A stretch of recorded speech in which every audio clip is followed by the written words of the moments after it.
All right. What are the top five things that you've heard church planters that have stopped, failed, or quit, or the church dissolved? What are the 5 reasons that you've heard why they stopped? Well, first of all, most people don't really tell you the real reason why they stop. But the one thing that I see, the first one that I see reason why people quit, give up easily, is they don't really have a calling.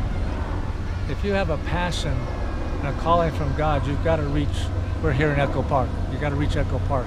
Or if you've got to reach the Cambodians or whatever people group, that's a calling, and that passion is on your heart, and you can't do anything else but that. And even in the hardest times, even when you don't have any money, everything's going just the opposite, you don't quit. You go back to that calling. And sometimes you may have to go way back, but that calling is the most important thing in your life. And the second reason, I think, is that people don't count the cost. We see the glory, what I call the glory stories. Well, we started church and a year later we're running 200. They didn't realize that the pain that they had to go through to get to that 200. Sacrifice of finances, family time, energy, going the second mile, getting up at midnight to go minister to people. They don't understand that. And when it gets tough, they quit. But when you have a calling and when you have commitment, you're going to stick it out. And there's days, I know guys that they get going good and then all of a sudden the bottom drops out of them, but they don't quit because they have that calling. They can't quit, that passion and that commitment, and they're willing to pay the price. We've got to count the cost and realize it's not easy, but it's worth it. Third reason, a lot of times finances. We get wrapped up in finances and cost of buildings and big programs and events. And when the resources don't come through, then they give up. And so that's why I believe keep it simple. It doesn't cost anything to start a home Bible study. It doesn't cost anything to rent a facility, and keep the programs easy, small. 1 thing or 2 things every year until you can grow. You don't need to have a full-blown program, full-blown church to start with. So if God's in it, He's going to provide for your needs. Not all your wants, but He's going to provide for your needs. Fourth reason I think is, especially, I don't import people from back east much, but I think it's hard on the family. The family's not happy, the wife's not happy, then nobody's happy. So if they feel like they need to go back home and miss mama or whatever, they're not going to stay long.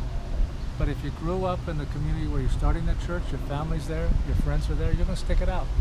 So we need to raise up people from the harvest field here in Los Angeles and ask God to encourage them, provide for their needs so they can be involved. And again, we have this dream world that we live in that everybody has to be fully funded. We have to be work just full time for the church. Most church starts are bivocational, starting from Paul. He was a tent maker. All the way through history, it's always been church planters have been bivocational in the beginning.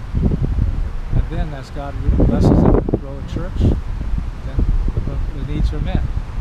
But we all want to have that ideal that where we can be fully funded. Well, that's not normal. That's not the normal. So we got to be willing to work, sacrifice, and realize that if I'm bivocational, things are going to take a little longer to get started. But also the good side of it is you're going to have to delegate people. Please help me. You take care of that sick call. I'm working today. I can't. So it's a blessing in that sense. Fifth thing, I guess, is that spiritual warfare. And these are not one after the other important. They're all the same. But we don't really understand that the devil's not happy. We're going into territories that he thinks he owns LA. It's the city of the angels, but he thinks he owns LA. But when we go in there and start winning people to Jesus and taking back precious souls that have never known God, then he's not happy. And so there's spiritual warfare out. And he's trying to get discouraged. And I always tell people there's 3 areas: family, finances, and health. And I've seen it. He's hit me in all 3 most of the time, but also other church planters, he's hit us with those issues. And we let those things consume us or control us more than the Spirit of God. And so that's why a lot of people quit. Instead of saying, wow, we must be doing something right because the devil's not happy, and we're going to keep on plowing through it until God's glorified.